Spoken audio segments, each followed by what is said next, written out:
en ese movimiento. El próximo sábado habrá una reunión de todos los príncipes de cada tribu. Ustedes saben que está la iglesia dividida en tribus. Antes le llamábamos caciques, ahora le llamamos príncipes a los príncipes de cada tribu, que son los que organizan el Padlac. Va a ser en la casa de Elizabeth Rojas, así los convoca Daniel Gómez, a todos los príncipes de cada tribu. Y ahora tenemos entonces, está Luisa está con nosotros, está Luisa que se acaba de bautizar, allí está sentada. Y le voy a pedir a Benjamín que pase también. En este momento le vamos a entregar a Luisa su certificado bautismal y le vamos a dar el privilegio que Benjamín sea quien es su novio, que tenga la oportunidad de entregarle este certificado bautismal que constata este testimonio público que ella ha dado. ¿Podrías entregarle entonces, Benjamín? Y se pueden dar un abrazo. Y lo otro, este es nuestro regalo, es una Biblia y un libro donde descubras los principios de ser una verdadera discípula de Jesús. ¿Ok? Dios te bendiga. Y Dios te bendiga, Benjamín, también. Muy bien, y ahora sí también tenemos otra situación importante. Hace un tiempo predicamos aquí acerca de nuestro proyecto y hablamos acerca de la necesidad que teníamos de construir una nueva iglesia. Y mientras alguien en Italia escuchaba, sintió el llamado de Dios por colaborar con este proyecto. Y ella fue una arquitecta, que es Nelly, que está aquí con nosotros. Ella vino, mandó un email diciendo: yo quiero colaborar con ustedes, estoy dispuesta a ir allí, y solamente recíbame y yo voy a estar trabajando allí con ustedes en el equipo. Así que, Nelly, te pedimos que pases. Nelly, queremos decirte que vos sos un símbolo de la misión de esta iglesia. Y una de las cosas que más nos gusta de lo que Dios ha hecho contigo es que el Espíritu Santo desde allá lejos te mandó a unirte a nosotros. Y ahora, por más que no lo quieras, aunque te vayas al rincón del mundo, vos vas a ser parte de esta iglesia. Y te agradecemos mucho el esfuerzo que has hecho y tenemos un pequeño símbolo de agradecimiento para vos. Dice que...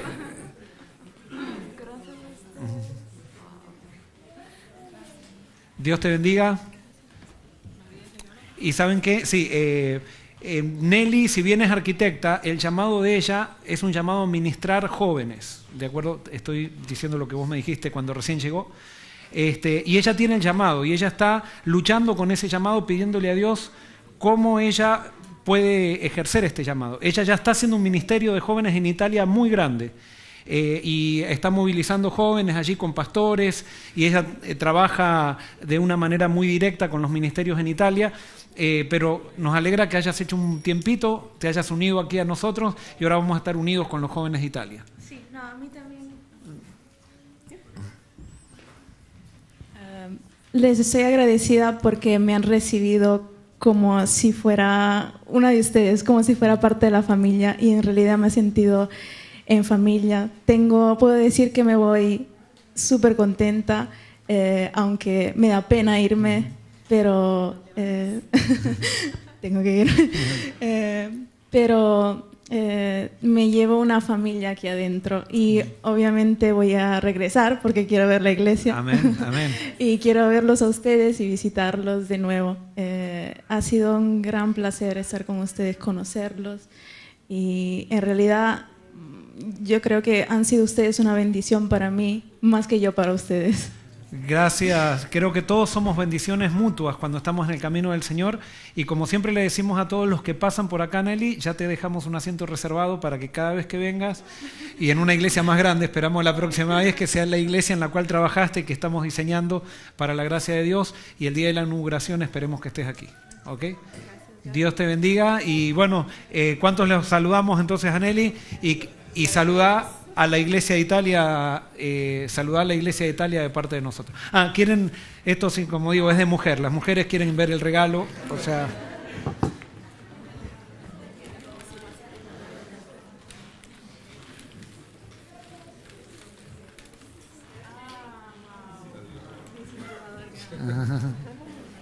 Bueno, ese no es el... O sea, eso va... O sea, eso es... Sí. Eso también, ¿eh?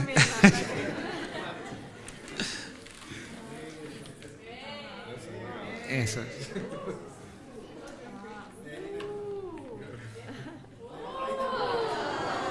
Y podés leer lo que dice la... No es la marca esa, eso es... A ver qué dice. Mendoza, muchas gracias. Su casa Church. Eso es muy especial. Gracias. Bueno, ahora no hagas ostentación con eso, o sea con sencillez. Ya no me lo quito. Y hay algo aquí para que eches en tu carterita. Este es un símbolo. Esto también. Sí, esto no te lo olvides, que vas a quedar mal. Dios te bendiga y seguimos en contacto. ¿Okay? Queremos aprovechar este momento. ¿Se escucha? Escucha, volumen. Queremos aprovechar este momento. Queremos invitar a Amelia Barrios que pase al frente. Es el mes del pastor. Bueno, esto no estaba planificado, esta es sorpresa para el pastor. Amelia entró a la oficina y me dice, ¿esas flores para quién son? Y digo, y deben ser para Nelly. Y Amelia, entonces dice, ¿y cómo se las va a llevar a Italia?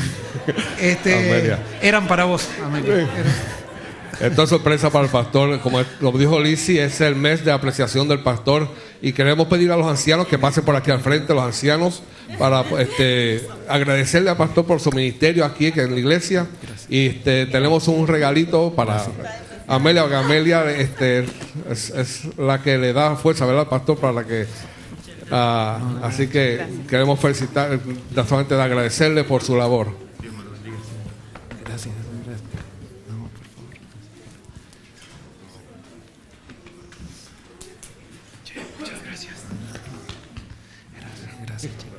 También tenemos un cariñito para el pastor. Eso yo creía que era para mi esposa nomás. ¿No? Así que sabe que tiene que abrirlo, pastor. Lo siento.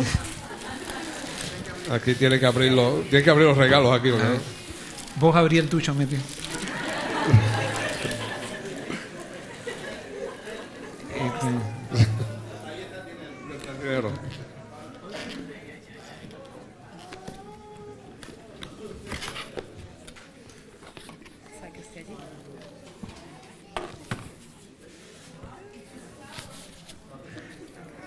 ¿Querés abrirlo vos? ¿Yo? ¿Cómo lo saco? Por allí.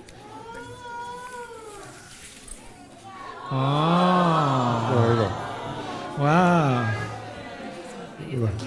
Para un pastor hispano, un reloj es muy importante. Mira.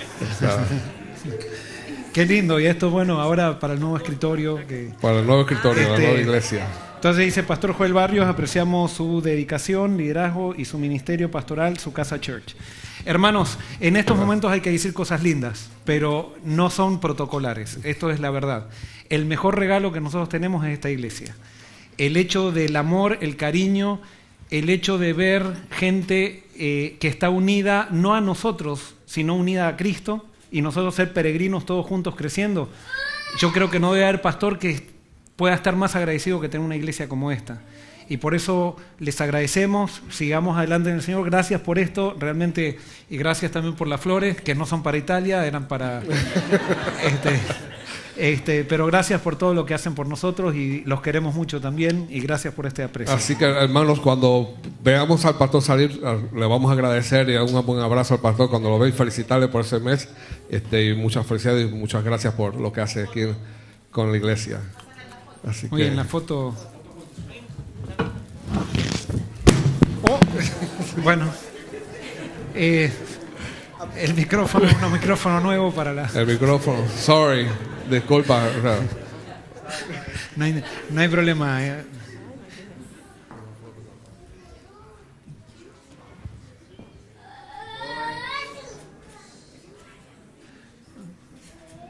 Bueno, hermanos, esto no era parte del protocolo, así que van a tener el sermón, no sé si tengo que acortarlo o qué, pero... No, escuchar la palabra de Dios ahora, está bien. Hermanos, rapidito, se está traduciendo y nos vemos que los audífonos, si alguien necesita, puede dejarle saber a algunos de los diáconos, si necesita la traducción.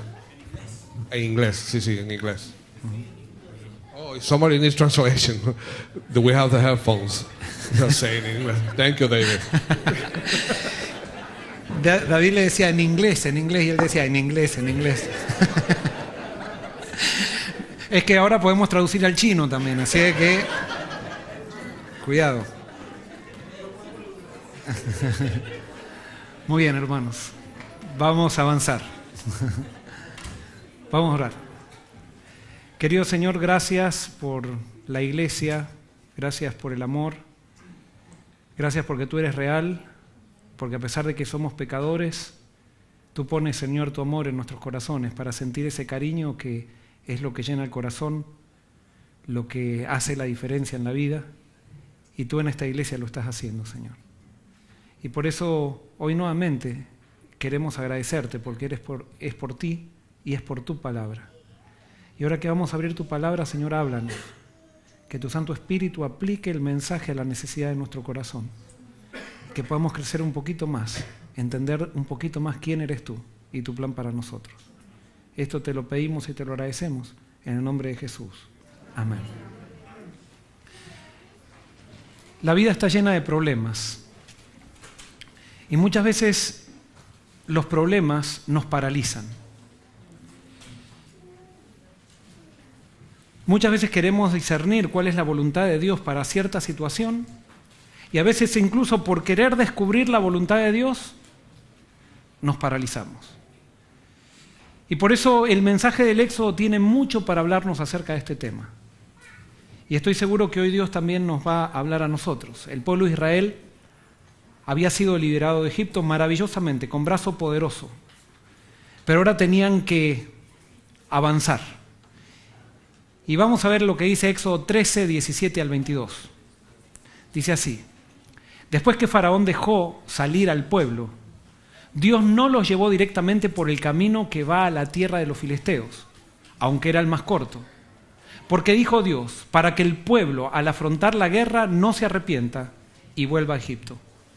Sino que Dios les hizo dar un rodeo por el camino del desierto que lleva al Mar Rojo. Y los israelitas salieron de Egipto en buen orden, como un ejército. Israel salió de Egipto, y salió de Egipto por el camino, no el camino más corto, por el camino que ellos pensaban, sino por el camino que Dios eligió. Es más, cuando ellos iban saliendo, ellos pensaban que iban a tener que ir para el noroeste, y Dios los comenzó a guiar para el sudeste. Una dirección aparentemente totalmente contraria a lo que el parecer de ellos les dictaba. Y sabes que siempre que te entregues a Dios, Dios te va a llevar por caminos desconocidos. Dios te va a llevar por direcciones que no son las direcciones que tú esperabas que Él te lleve. Y es por eso que tú tienes que aprender a seguir a Dios. No es tan importante saber el camino, sino lo más importante es la meta. Y Dios nos dio la meta, pero el problema es que Dios nos dio claramente la meta, pero Él no nos dice cómo va a ser el camino. Y en el camino Él quiere que aprendamos a confiar en Él. Y de eso se trata la vida cristiana, de confiar en Dios. No me anda Muy bien, y dice, y el Señor iba delante de ellos de día en una columna de nube para guiarlos por el camino, y de noche una columna de fuego para alumbrarlos, a fin de que anduviesen de día y de noche. Nunca se apartó del pueblo la columna de nube durante el día, ni la columna de fuego durante la noche. Entre Canaán e Egipto había un desierto. Y la pregunta de los israelitas era, ¿cómo iban ellos a cruzar ese desierto?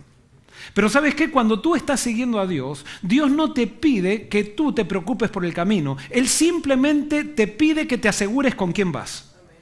Y si vas con Dios, todo es suficiente. No importa si tienes que atravesar desiertos o vergeles. Lo importante es ir con Dios. Y cuando tú vas con Dios, Dios transforma los desiertos en vergeles, podríamos decir así. Porque fíjense qué interesante, los israelitas salen de Egipto, ellos salen, ¿a qué hora salen de Egipto? ¿Se acuerdan? A la medianoche, ellos salen de noche de Egipto. Y ustedes saben que a la medianoche en el desierto es muy frío. Así como las temperaturas son infernales durante el día, en el desierto las temperaturas en la noche son congelantes. Pero entonces Dios sale guiándolos en una columna de nube y para la sorpresa de ellos tenían que caminar de día y de noche porque aparentemente era un grupo de 1 millón de personas que estaba saliendo. Entonces Dios necesitaba que lleguen pronto a la primera etapa del camino. Y para eso les pide a Israel que caminen de noche. Y no solamente que caminen de noche, sino también que caminen de día. Muchas gracias. Sino que caminen de día. Pero entonces ellos salen de noche, imagínense, ¿qué ruta en el desierto? En el año algunos dicen 1445, no sabemos bien cuál es la fecha, pero en el año 1445 a.C., una ruta con luz en el desierto. No había luz, no había tránsito de noche. Ellos estaban haciendo un peregrinaje milagroso. Es más, estaban saliendo a una hora donde la suerte de ellos, por la hora que salían, era la muerte. Sin embargo, Dios desafía todos los criterios humanos para hacer milagros. Y cuando especialmente está liderando a su pueblo. Y entonces cuando ellos salen, ven que la nube se empieza a transformar en fuego. Y ese frío que sentían, ahora comienzan a sentir un calentito. Y no solamente calentito, sino que ahora empiezan a ver con luz, empiezan a proyectarse el camino y comienzan a ver a Moisés y ellos comienzan a caminar como si fuera de día. Pero entonces ahora cuando ellos avanzaban, ¿qué pensaban? ¿Qué va a pasar en el día? Cuando empieza a salir el sol, si tenemos este calorcito y este calorcito sigue, al mediodía nos vamos a calcinar. Pero cuando llega el amanecer, ¿qué hace Dios? Ese fuego lo transforma en nube y ahora ellos caminan como si estuvieran en primavera en medio del desierto. Dios te puede llevar por el desierto, pero mitiga las características de aquello que lo hace desierto para que tú puedas pasar por él. Y por eso la Biblia está llena de promesas que Dios, aquel que está dispuesto a pasar desiertos con él está dispuesto a proteger. Porque vuelvo a repetirte, lo importante no es el camino, sino lo importante es con quién vas. Y si tú estás con Dios, tú tienes el camino asegurado. ¿Por qué Dios no llevó a los israelitas por el camino más corto? ¿Cuál fue la razón por la cual Dios no llevó a los israelitas por el camino más corto? Había un camino corto y un camino largo, y Dios los llevó por el camino largo. La razón es, lo dice allí en el versículo, dijo Dios, para que el pueblo al afrontar la guerra no se arrepienta y vuelva a Egipto. ¿Cuál era la razón?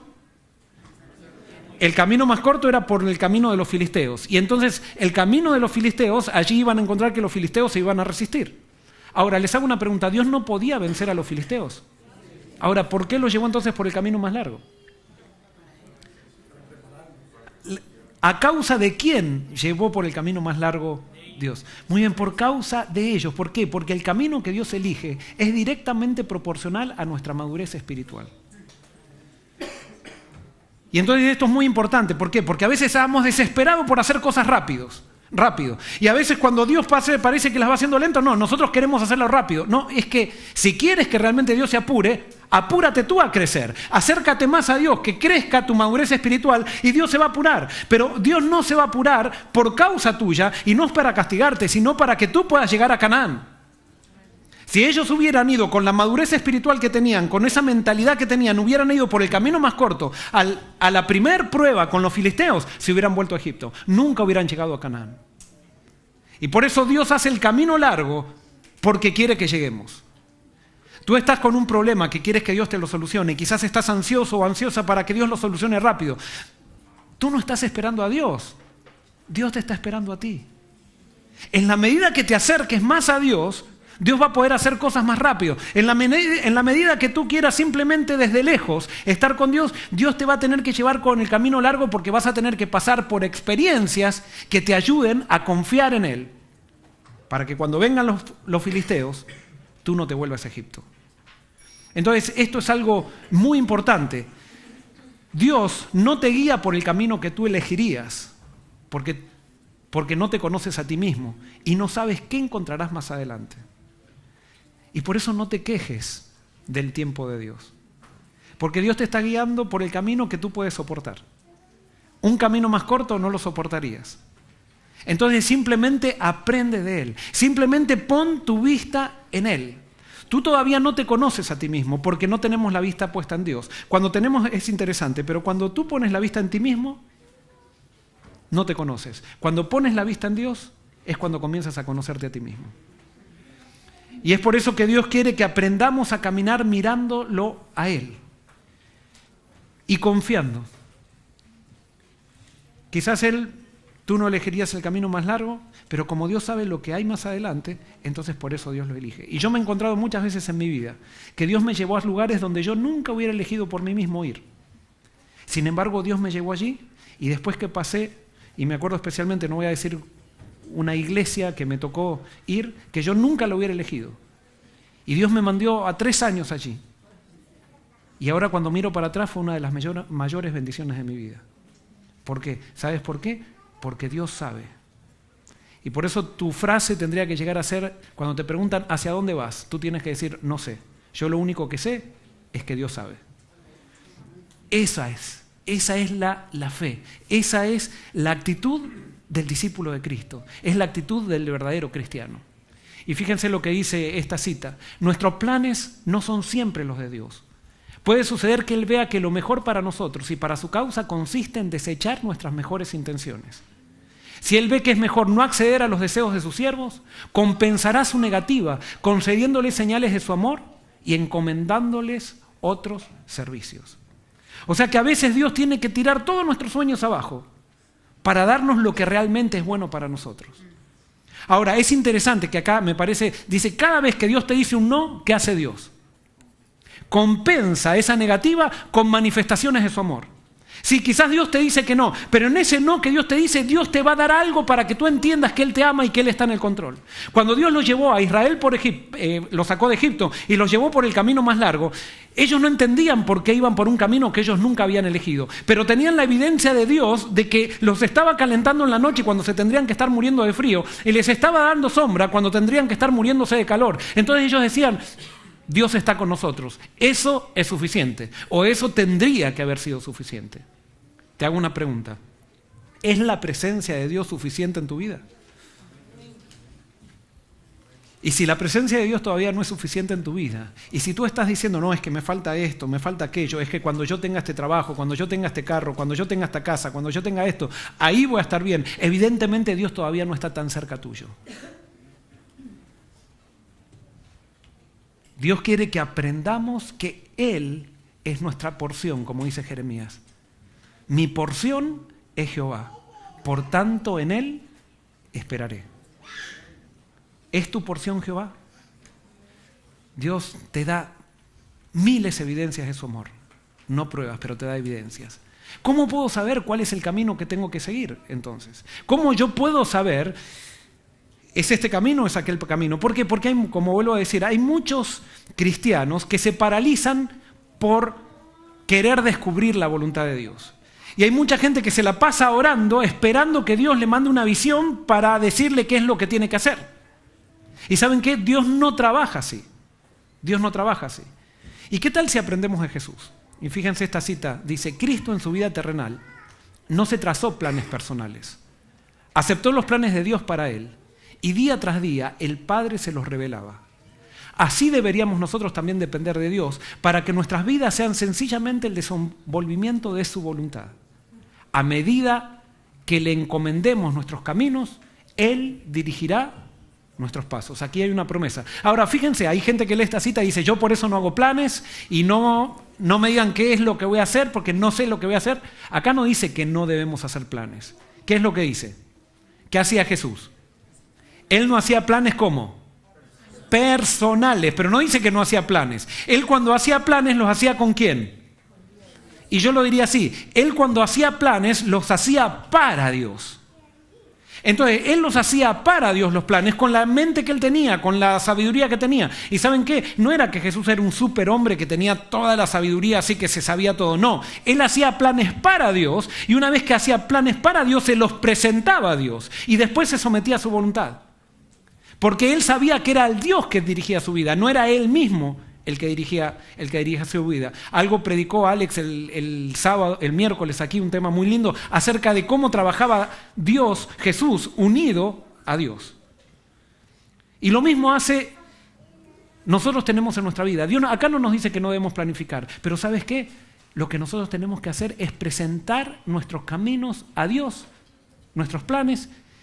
Y cuando nosotros se los presentamos a Él, entonces no son planes personales, son planes para Dios. ¿Cómo yo puedo presentar? Dios me ha dado un objetivo, eso sabemos todo. ¿Cuál es el objetivo que todos tenemos como discípulos de Cristo? ¿Cuál es el objetivo? ¿Cuál es el objetivo que nosotros tenemos como adventistas del séptimo día? ¿Cuál es la misión? Predicar, pero no es solamente predicar. Es preparar camino para la segunda venida de Cristo. Entonces, esa es nuestra meta última. Entonces, nosotros cuando hacemos planes cada día, tenemos que hacerlo en base a esa meta última que tenemos. Eso es hacer plan con Dios. Pero yo voy a decidir qué voy a hacer en el día. No es que me voy a arrodillar a la mañana y decir, Señor, muéstrame, y hasta que no me muestres en una visión, me hagas la agenda del día, yo no voy a hacer nada. No, Jesús no hacía así. Jesús decía, mira, y esto es lo que te digo que tú tienes que hacer y yo también. Cada mañana te levantas, le entregas tu corazón a Dios y le dices tu agenda a Dios. Le dices, Señor, yo voy a hacer esto, lo otro voy a hacer en este día. Y de paso te va a ayudar a organizarte muchísimo. Y entonces le dices, pero Señor, si hay algo que tú quieres cambiarme en el camino, cámbiamelo, porque yo estoy contigo. Tú no es que estás conmigo, sino que yo estoy contigo. Y yo quiero seguir tu agenda. Y Dios te da libertad para que hagas planes con Él. Y si tú le presentas, y si por ejemplo tenías que ir al mecánico a las 11 de la mañana, y Dios no quiere que vayas al mecánico, a las 10 de la mañana te va a hacer surgir algo para que vayas a las 2 de la tarde al mecánico. ¿Y sabes qué? Y vas a ver que tenías después, cuando termine el día, vas a ver que decir, qué bueno que fui a las 2 de la tarde, porque si hubiera ido a las 11 de la mañana, no hubieran salido las cosas como salieron a las 2 de la tarde. O sea, esto es algo práctico, no es algo así de decir, Señor, que se haga tu voluntad, y no, yo le tengo que presentar cuáles son mis planes a Dios y compartirlos con Dios, y Dios va a ir, si yo se los encomiendo y estoy dispuesto a no encapricharme con mis planes, sino que Dios los modifique de acuerdo a su voluntad, Dios por medio de su providencia va a ir modificándolos. Y nuestra vida entonces va a ser simplemente el seguimiento de la voluntad de Dios. Éxodo 13, 21, 22 dice, y el Señor iba delante de ellos, de los israelitas, de día en una columna de nube para guiarlos por el camino, y de noche en una columna de fuego para alumbrarlos, a fin de que anduviesen de día y de noche. Nunca se apartó del pueblo la columna de nube durante el día, ni la columna de fuego durante la noche. O sea que fíjense, la primera caminata de los israelitas, ¿cuánto tenían que caminar? Día y noche, no paraban. Claro, 1 millón de personas no es un caminar así, que van rápido así, no es un caminar de ejército, sino es un caminar con los nenitos. Imagínense, había nenes de 3 años, las madres no podían estar llevándolos a todos alzados, ni los padres tampoco. O sea, había que llevar animales, había que llevar gallinas, había que llevar bueyes, o sea, toda la riqueza, todas las cosas que llevaban. O sea, la caminata era muy, muy lenta. Pero ¿qué les estaba enseñando Dios con esa caminata lenta? Les estaba enseñando paciencia, le estaba dando sentimiento de comunidad y ellos estaban aprendiendo a depender de Dios que iba en la nube. Y eso es lo que Dios quiere que nosotros aprendamos, a depender de Él. Faraón se arrepiente. Y nos encantaría esta frase que sea verdadera, o sea, se arrepiente, pero no se arrepiente como la Biblia dice que hay que arrepentirse. ¿De qué se arrepiente Faraón? Faraón se arrepiente de dejarlos ir. ¿Por qué? Porque Faraón ahora veía, el país había quedado devastado.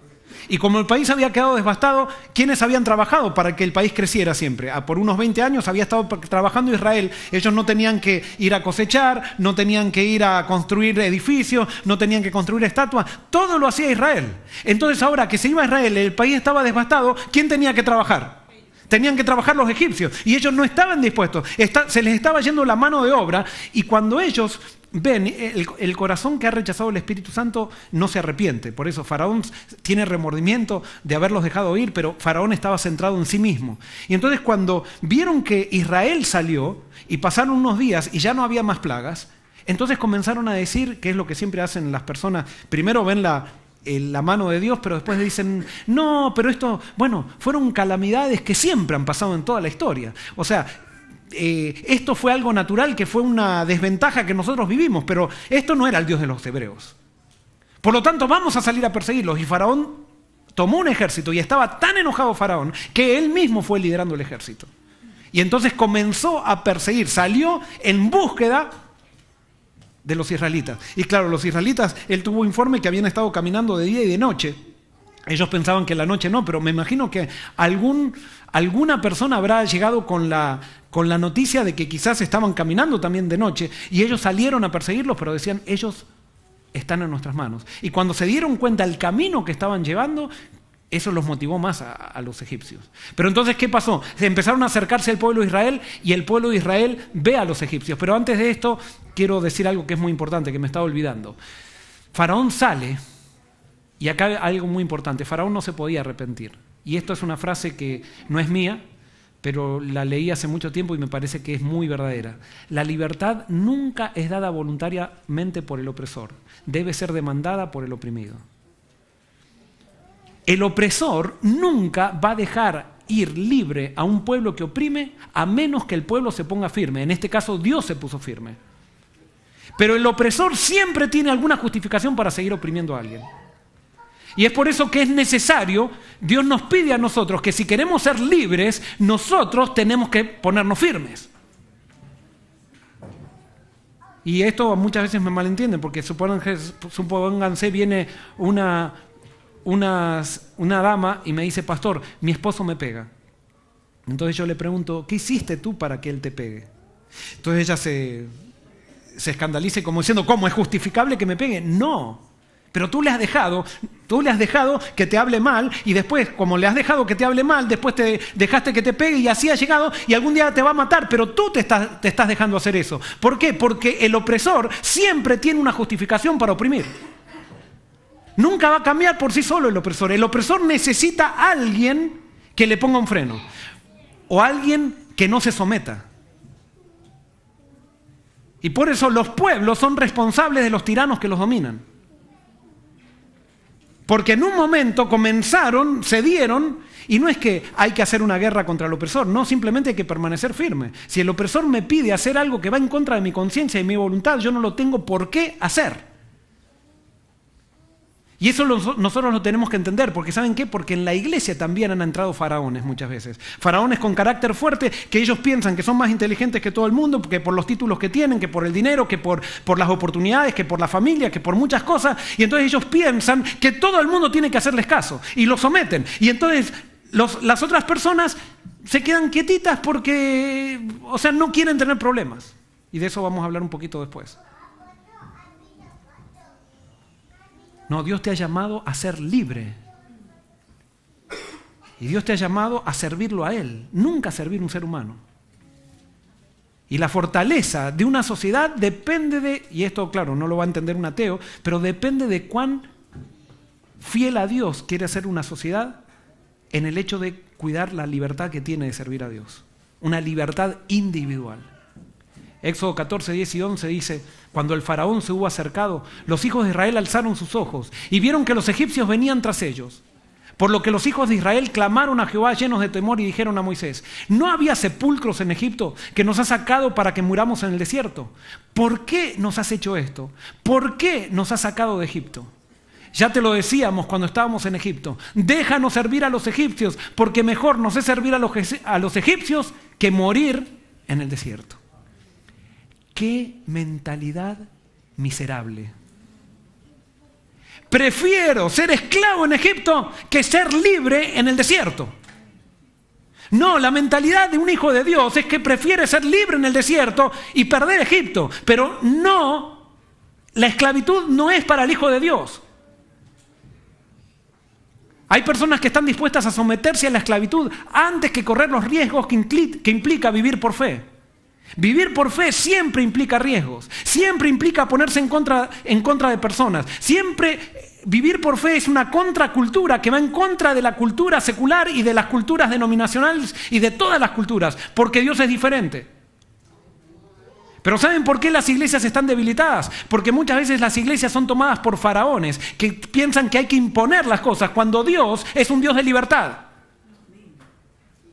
Y no hay pecado más grande en la Biblia, esto es una apreciación personal, si ustedes quieren, estudienlo o no, pero no hay pecado más grande en la Biblia de que un hombre se someta a otro hombre. No hay pecado más grande en la Biblia que eso. Y por eso el protestantismo que estamos celebrando el protestantismo, y hay una gran confusión con esto, porque decimos, ¿qué es el protestantismo? Y decimos, no, es que Lutero descubrió la doctrina de la salvación en la Biblia y desde ahí comienza el protestantismo. No, el protestantismo no comienza por descubrir la doctrina de la salvación. Eso fue muy importante. Pero el protestantismo comienza porque hubo una persona que dijo, la Biblia es más importante que la iglesia. Cuando dijo, no le hacemos más caso a hombres, sino que cada persona, guiada por el Espíritu, puede estudiar la Biblia y esas personas tienen que ser fiel a su conciencia, fiel a Dios a través de su conciencia. Ser protestante no es guardar el sábado. Por supuesto, todo protestante tendría que guardar el sábado porque la Biblia es el día que dice que hay que guardarlo. Pero ser protestante quiere decir que Dios está por sobre la iglesia y la Biblia está por sobre la iglesia. Ese es el principio del adventismo. Pero encontramos a muchos adventistas que están con miedo al jefe, o miedo a la jefa, o miedo a lo que van a decir, o miedo a perder el trabajo, o miedo, y renuncian a su conciencia y siguen guardando el sábado, siguen haciendo todas las cosas que se espera que un adventista haga, pero han dejado de depositar su fe en Dios. Y por eso, tener un puesto en la iglesia no te hace adventista, no te hace protestante. Ser pastor y dirigente no te hace protestante. Ser anciano de iglesia no te hace un cristiano. Cristiano es el que ha depositado su fe en Dios y que está dispuesto a cruzar por el desierto y ser libre y no a vivir en la seguridad que da la esclavitud de Egipto. Porque para vivir por fe yo tengo que estar todos los días diciendo ¿qué va a hacer Dios? En cambio, en la esclavitud tengo todo seguro. Yo ya sé los horarios de trabajo, yo ya sé qué es lo que tengo que hacer al otro día, siempre se hacen las cosas como siempre se hicieron, siempre se hace lo que se espera que se haga, no hay nada de creatividad, solamente sirvo al sistema. Esclavos del sistema, gente que no piensa, gente que tiene una mentalidad miserable de esclavo. ¿Y saben qué? Cuando un esclavo llega a dirigir, más vale vete a otro lado porque cuando el esclavo llega a dirigir se transforma en un faraón despiadado. Y en los sistemas religiosos, en los sistemas seculares está lleno de esclavos que son dirigentes. Y Dios llama a apóstoles que sean llenos del Espíritu. Esos son los líderes del movimiento final de Dios. No son dirigentes, son líderes. ¿Por qué los israelitas dudaron? ¿Por qué los israelitas empezaron a decir, preferimos haber muerto en Egipto y no aquí en el desierto? ¿Por qué dudaron los israelitas? Te hago una pregunta, ¿por qué dudas tú? Ajá, no aprendieron, pero ¿qué es lo que hace que no confíe? Ajá, ¿y qué es lo que hace que tenga falta de fe? Ahora, yo puedo decir, desde mañana voy a tener fe. ¿Y voy a tener fe? No, ¿la fe qué es? Es un resultado la fe. Nos olvidamos muy bien. Primero nos olvidamos de lo que Dios hizo por nosotros. Y hay otra razón, una razón inmediata. Les hago una pregunta. ¿A quién estaban mirando los israelitas cuando se quejaron?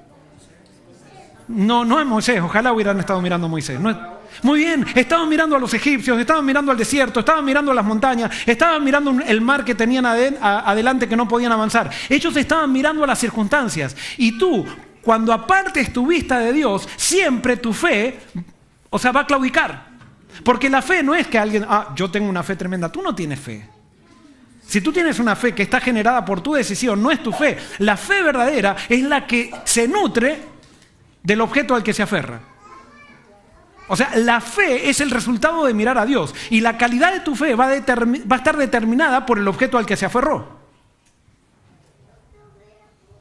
Entonces, si ellos hubieran estado mirando la nube, no hubieran si hubieran centrado en la nube, hubieran dicho, bueno, si la nube hizo esto por nosotros, si el ángel de Jehová que está en la nube hizo todo aquello, se iban a acordar de los 10 días, de las 10 plagas de Egipto, ellos iban a decir, algo va a ser, pero ellos no. Se olvidaron de la nube y comenzaron a ver ¿qué?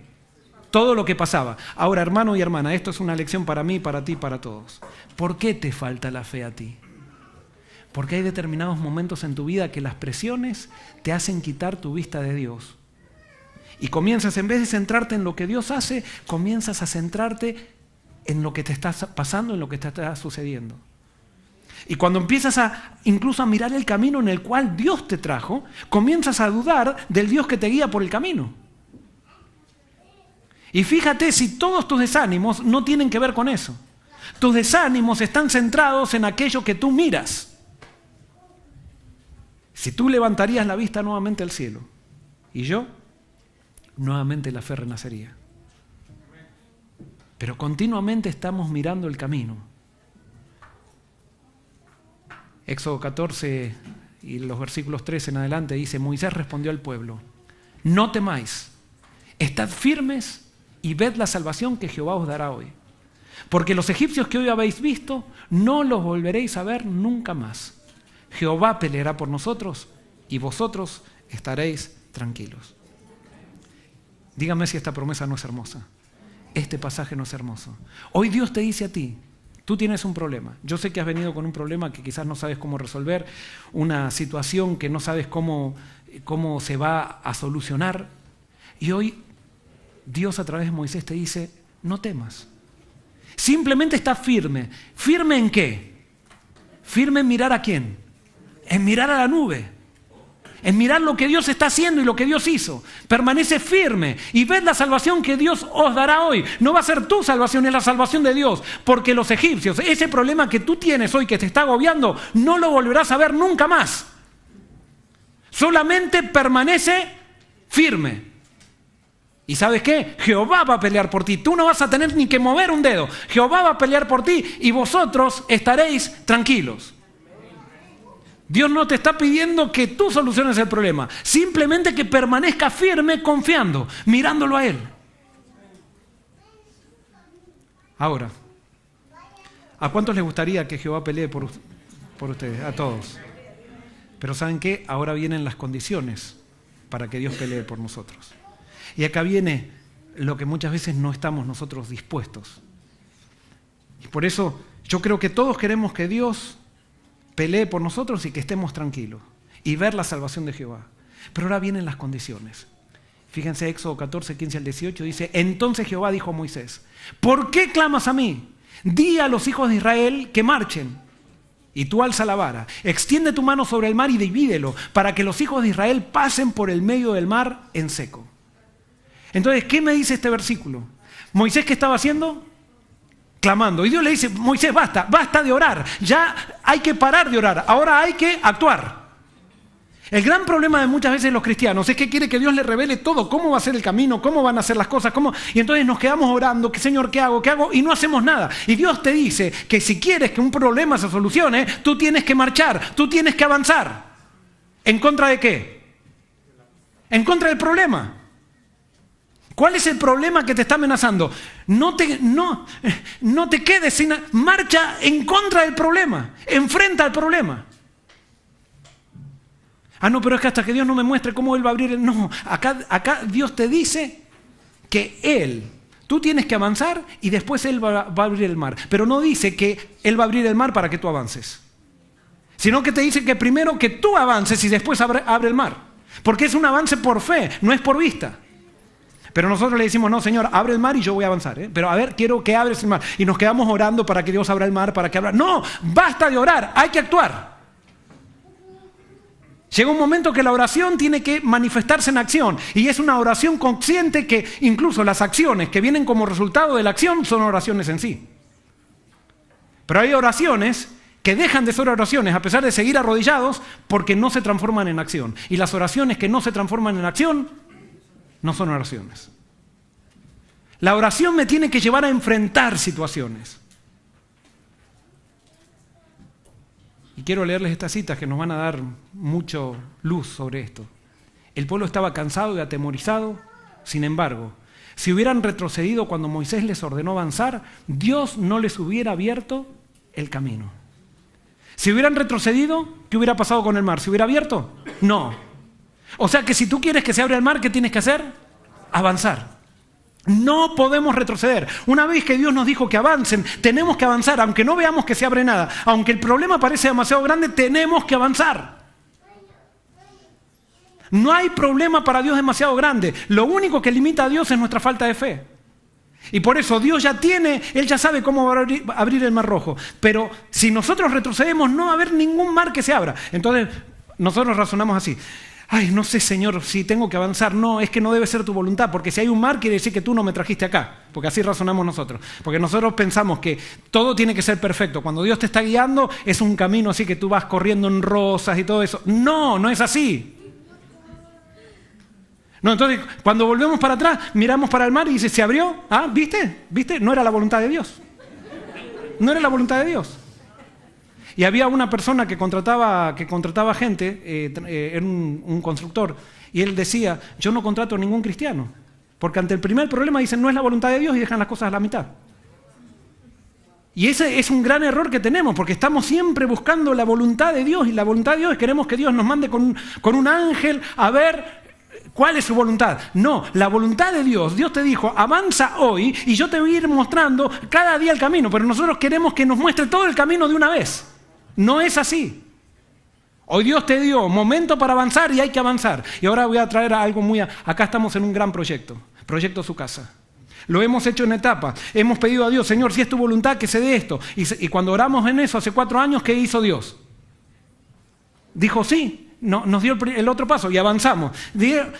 Y entonces, pero muchas veces no, queremos que Dios nos muestre a ver cómo vamos a hacer todo, cómo vamos a recoger los 7 millones de dólares, cómo. No, Dios no nos va a mostrar así. Él quiere que avancemos de acuerdo a la puerta que nos abre y de acuerdo a lo que nos muestra en el día, punto. Y tenemos que avanzar por fe. Esto es un proyecto de Dios, no es un proyecto nuestro. Pero a veces queremos, y entonces empezamos a protestar y queremos volver a Egipto. Queremos decir, no, esto es demasiado grande. ¿Quién dijo que es grande? Sí, es demasiado grande, lo tenemos claro. Y yo, ¿saben qué? Muchas veces discutí con Dios y digo, Señor, ¿por qué me metiste en esto? Pero cuando levanto la vista a quejarme de Dios, ¿a quién veo? Veo a Dios. Y veo todo lo que Él hizo. Y entonces cuando digo, hay que avanzar. Hay que marchar. Al avanzar, y fíjense esto, al avanzar hasta el agua misma, demostraron creer la palabra de Dios dicha por Moisés. Hicieron todo lo que estaba a su alcance. Y entonces el poderoso de Israel dividió el mar para abrir sendero a sus pies. O sea que parece que entraron un poquito en el mar y todavía no se le dio la orden a Moisés para que toque. Imagínense, yo no lo haría eso. Moisés se empieza a meter y se empieza a... ¿Y a dónde estamos yendo? Se mojaron los pies, pero ahí Dios le da la orden a Moisés que toque el mar, y el mar se abre. Pero no se abre un mar, se tendría que haber abierto un mar. Ya es muy grande el milagro de que se abra el mar, pero tendría que quedar todo. ¿Cómo va a estar el camino? Todo enlodado. Imagínense, nunca llegó el sol ahí abajo del camino. Sin embargo, ¿cómo estaba el camino? Seco. O sea que cuando vas con Dios no hay desiertos, y cuando vas con Dios no hay mares. Cuando vas con Dios, y punto. Esa tiene que ser tu seguridad, y tiene que ser la nuestra.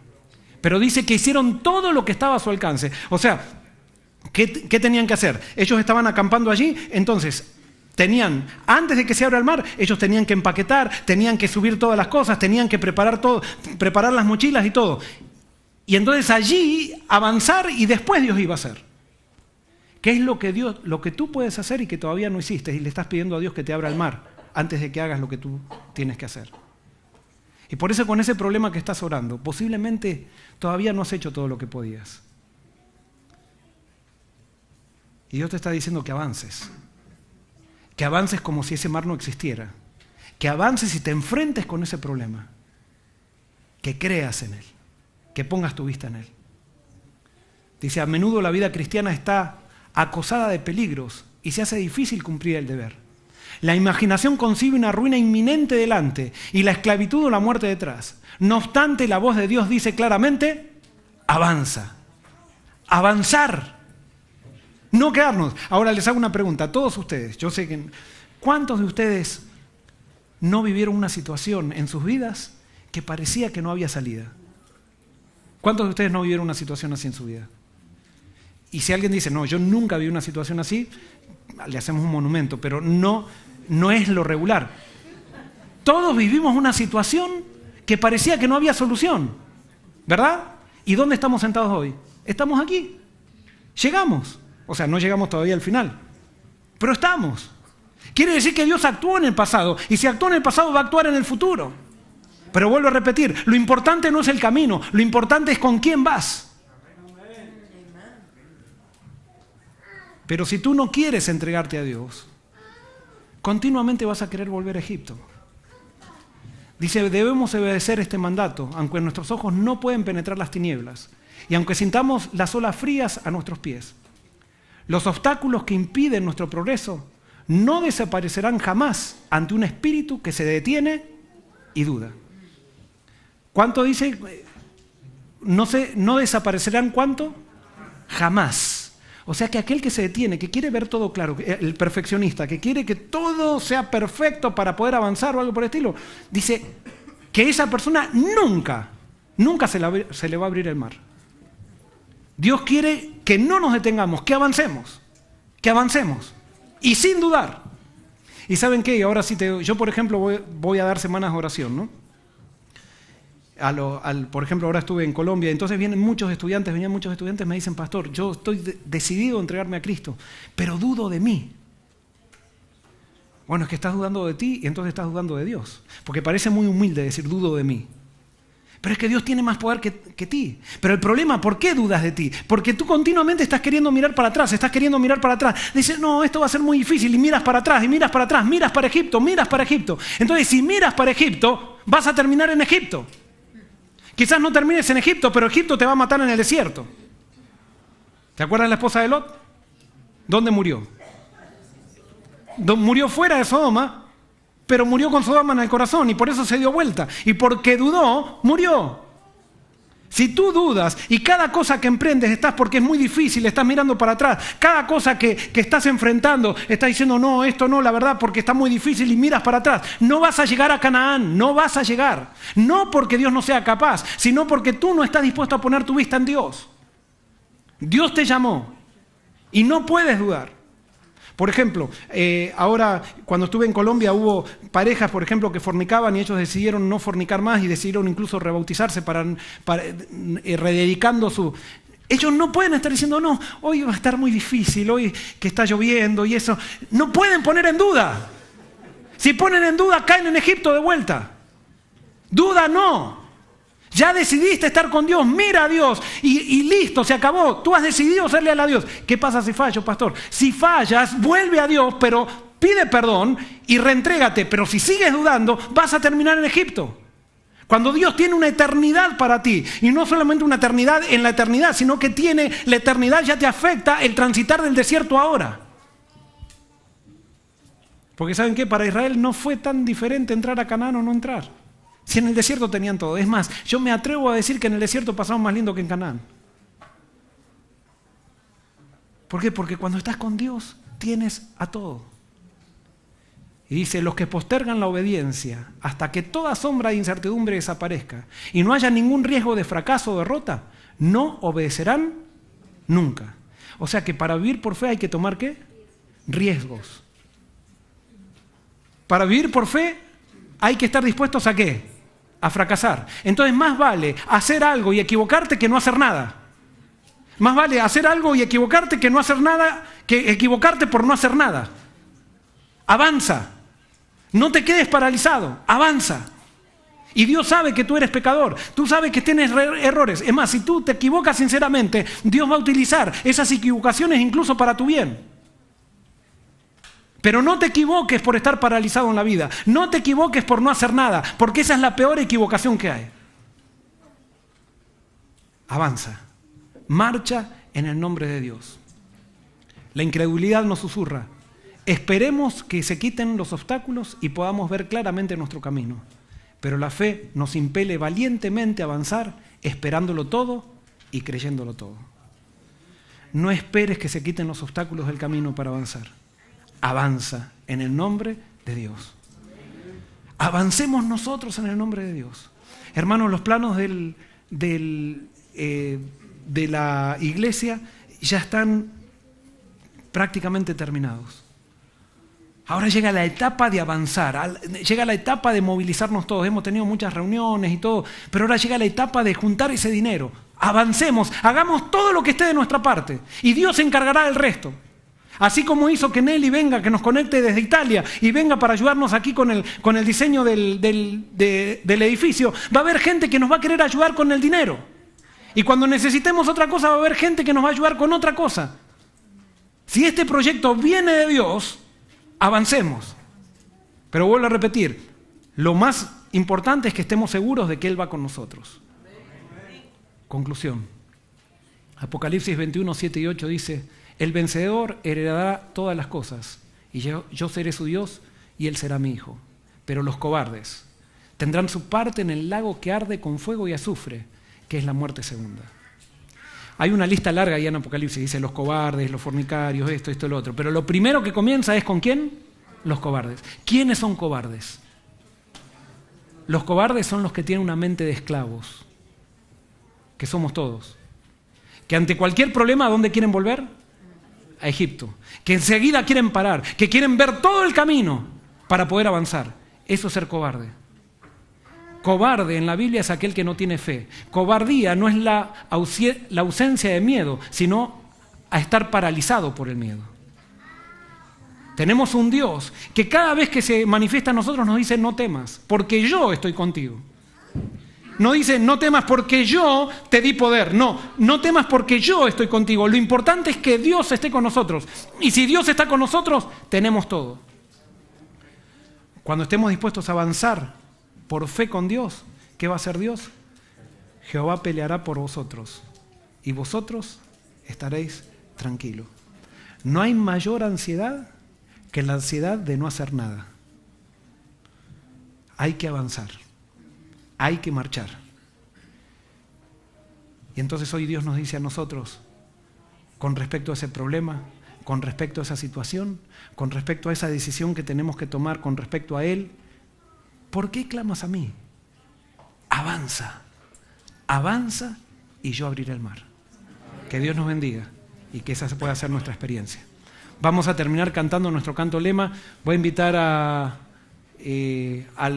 Praise Team que pase, y si están mis nenas también que están aprendiendo el canto, ahí están, que pasen también para ayudarme con el canto.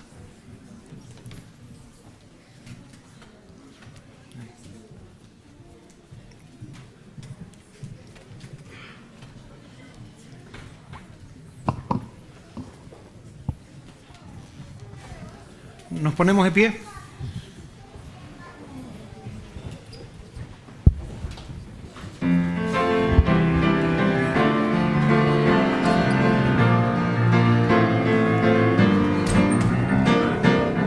Estamos de paso, no somos de aquí.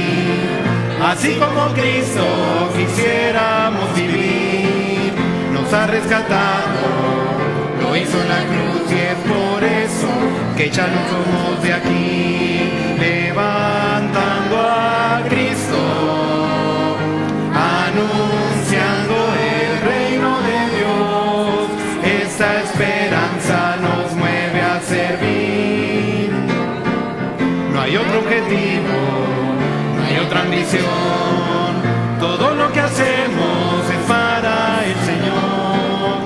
El gozo del cielo nos lleva a vivir predicando que Él pronto volverá, levantando a Cristo, anunciando el reino de Dios. Esa esperanza nos mueve a servir.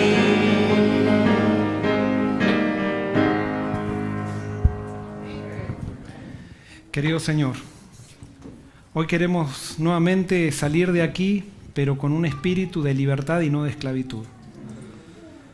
Señor, queremos levantar la vista al cielo y no mirar nuestras circunstancias. Queremos tener la seguridad de que tú vas con nosotros.